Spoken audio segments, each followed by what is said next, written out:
जय Jagannath welcome back to my mini Kartik मास आरंभ हो सारे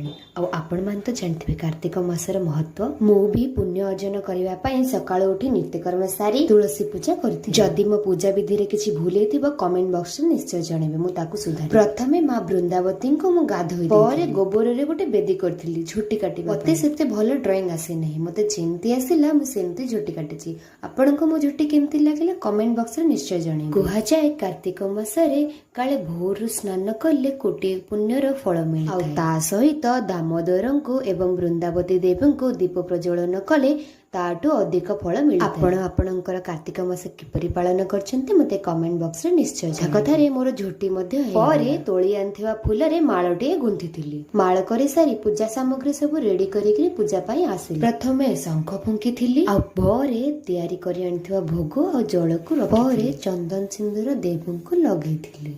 परे तयारी करी आनिथिवा माळटी को पिंधीथिली आउ तापरे वंदना गाई दीप प्रज्वलन करथिली परे गोटे सुगंधित धूपकाठी मांक पई लगेइथिली देवी को प्रसाद चढ़ेइथिली आउ तापरे प्रणाम करी किछि भजन करथिली मते तो गिनी बजे आसे नहीं किंतु जहा आसे से हिसाब रे मु बजे प्रार्थना करथिली आउ तापरे मु मुंडिया मारी मांकर चरण धूली नै मांको पूजा सारी मु घरे पूजा करबा को जाई एतिक थिला आजर ब्लॉग कमेंट रे निश्चय जानबे केमते लागिला।